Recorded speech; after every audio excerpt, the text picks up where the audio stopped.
I always tell people when you're a kid and you like something, it's like your whole identity. Like if a kid likes Spider-Man, like all he talks about is Spider-Man. When I was in 5th grade, like Fergie was one of those things for me.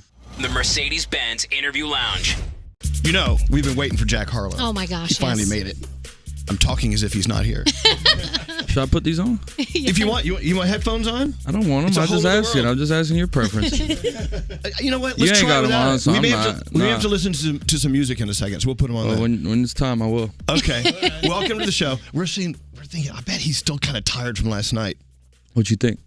Yeah. I don't know. Did you go to bed or did you just get up? I went to bed. You did? Yeah. What time? At 8:30 a.m. Yeah, I didn't. Everybody was trying to persuade me to go to after parties. I was like, mm-mm. You have restraint? You actually said, I have a lot of restraint in my system. Yeah. Good for you. So the Met Gala was last night. Yeah. And I went to the Met Gala 1,000 years ago, and I swore I'd never go back. I'm like, okay, I did it. I don't know. You didn't like it, huh? Do you like stuff like that? I like it okay. I like running into people I idolize. Right. Sharing a full circle moment with them. Who'd you see last night that you were like, wow, this is cool? Erykah Badu. Yeah. Venus Williams. Wow. Yeah, she looked good. Yeah. There was a lot of people there. You looked good. Adrian Brody, I didn't even talk to him, but I was just looking at him like... Looking from across the room? Yeah, some people you're like,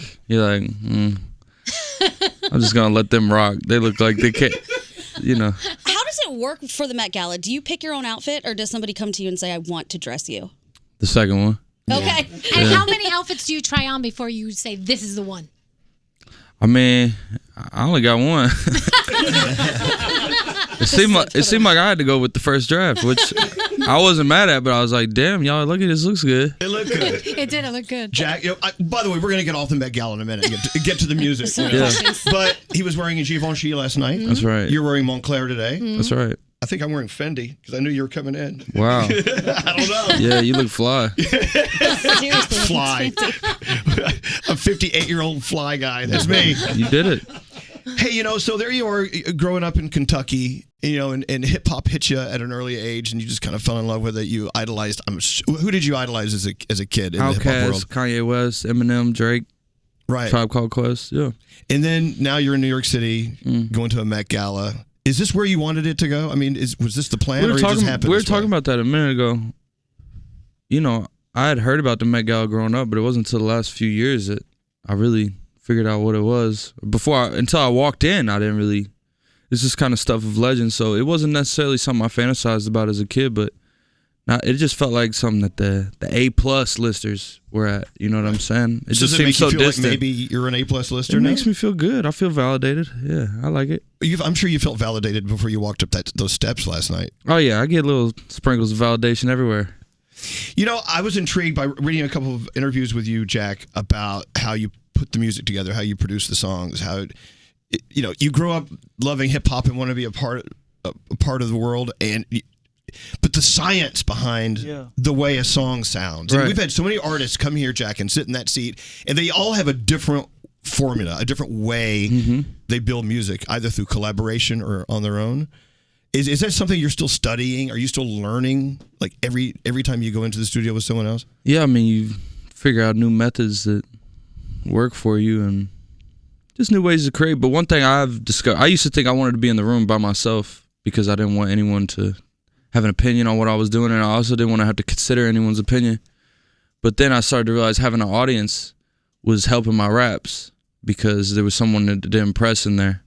And sometimes you need just a sounding board. You need a group of people in there just to like say, ooh, wait till they hear this. You know what I mean? So I kind of grown out of like, there's moments when you want to write introspective records by yourself, but when I want to write records that I want the world to enjoy and party to, it's good to have people in the room.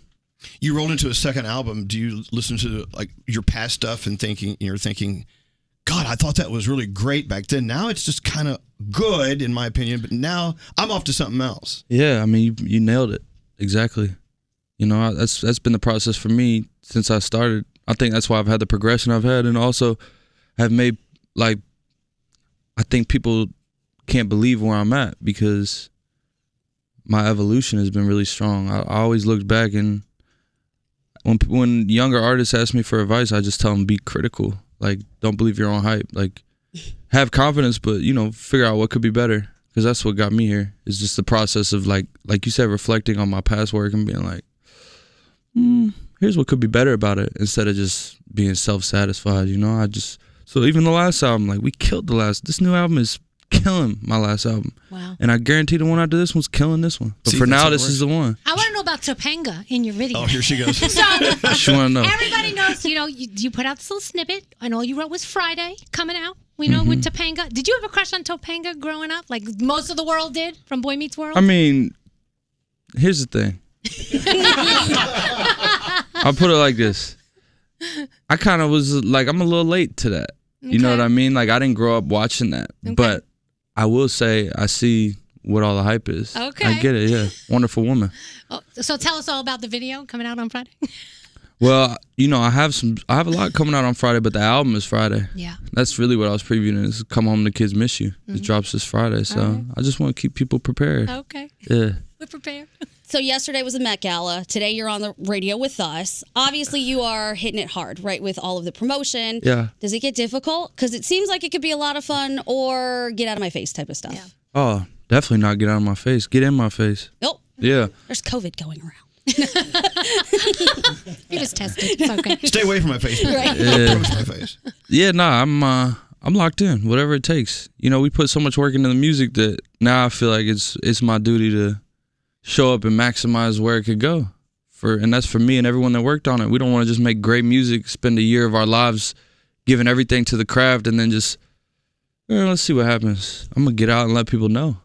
God, I love that. I love it. Can I just talk about Drewski for 1 second? No, I was going to bring up Wow. Drewski. Okay. He's so when you guys are together, you guys are so funny to almost curse. Y'all should meet. We got pissed off you didn't bring Drewski with you. I love Go him. get him. How long have you known that guy? For years. Yeah.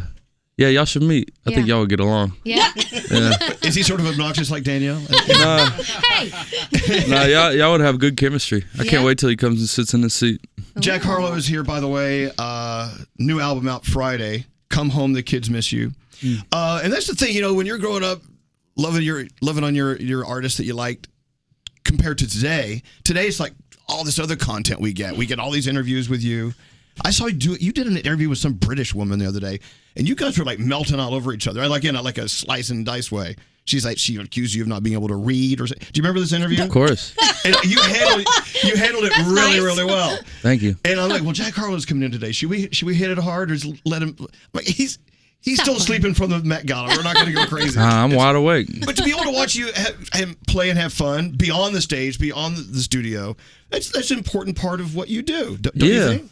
It's like this seesaw effect. When I came in to the game and I caught my first big record, like, it was about the music.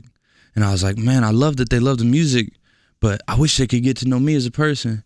And then for the last year, they've really been getting to know me as a person. And now I'm really excited to get back to the music. So it's just this gift, and they serve each other. But it's definitely dope to be in a position. I think that's what helps sell out shows. People want to feel like they know you. So.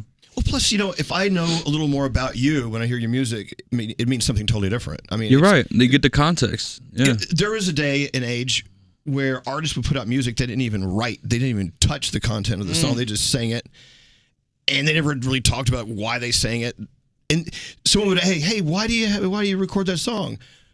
What does it mean to you? And the artist would usually say back then, well, I want it to mean whatever you want it to mean. It doesn't work that way anymore. People want to know you. They want to know what you're about.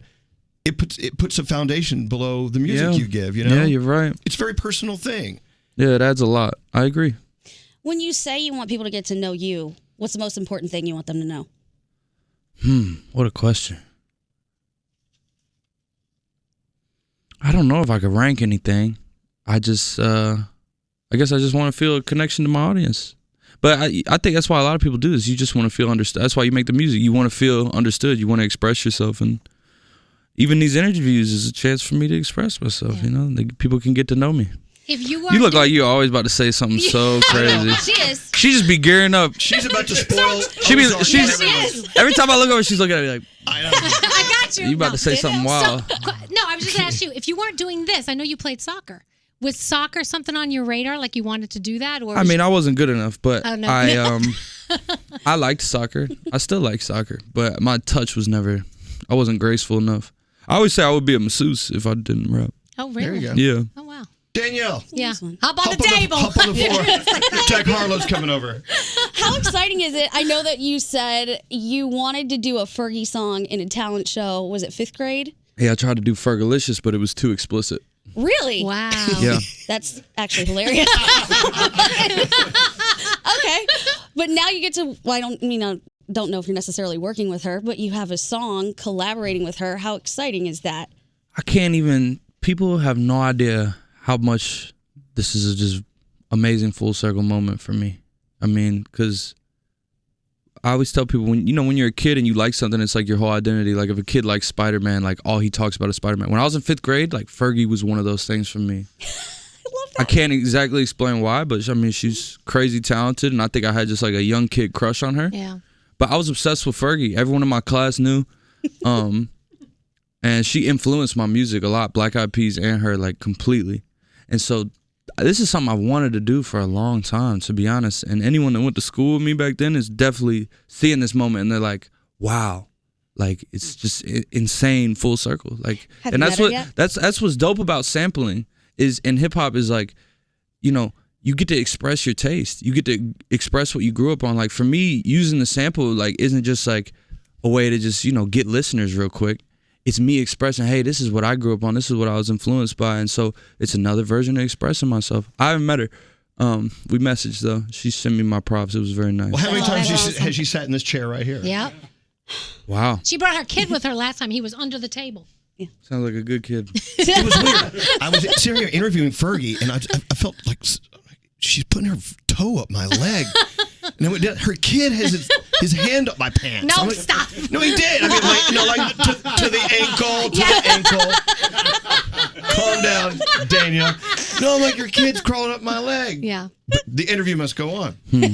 What, Scary? What's up? The world of hip-hop is always changing, and you have a specific sound. How would you characterize your sound, and would you consider yourself a trailblazer going forward? Good question.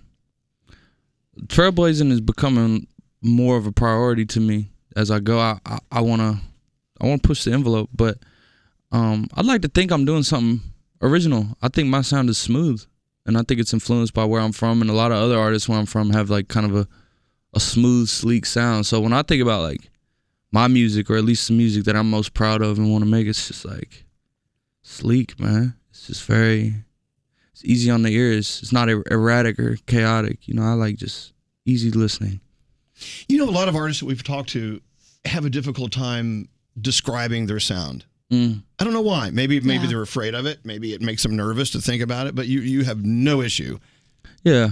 Telling us what to appreciate that. expect. Thanks. For someone who hasn't even heard your music, now they want to go out and get the album and see if you're really true to what you're saying. Which Yeah, I I'm guess sure you're you will right. be. Look, Jack Harlow's here. Come home. The kids miss you. It's out Friday. Yeah. And we want this to be your year. So Thank you. how many more months do we have left? You better hurry. I think it's pretty safe to say it is your year, and it's really cool that we could meet you. Wow. Thanks for spending time with us. Yeah, it's been a pleasure. Y'all are fun. Come on. Except for her. God. Hey, we're besties now. Tell them. By the way, Thank We you. are. Thank you. is it kind of weird to you? I don't know if you're on a lot, but First Class is everyone's soundtrack to everything they do on Instagram. That ain't Yeah. weird to me.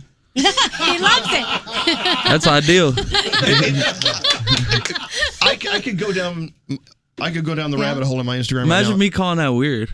now. It's just so strange. But that's kind of like if people start sampling these things, they blow up. I mean, that's really kind of like can give you a little taste of what's going to happen. There you go. He's everywhere. All right, Jack. What's the rest of the day for you in New York? Do you like coming to New York? I love it. You're here on a good day. There's no trash-nados outside. No. Do you know what trash-nados No, are? tell me. We have so much trash on our street, and when the wind comes down through the starts- skyscrapers, you get hit upside the head with tin cans and crap. Plastic bag suffocates you. Yes, a Wonder bread bag. Will What a suffocate time. you. What a time to be alive. Welcome to New York. I know. It's pretty thrilling. Again, the album, Come Home, The Kids Miss You, it's out Friday. Jack Harlow, thanks for coming in. Let's do some First Class. Thanks for coming in, Jack. Thank you so much. The Mercedes-Benz Interview Lounge.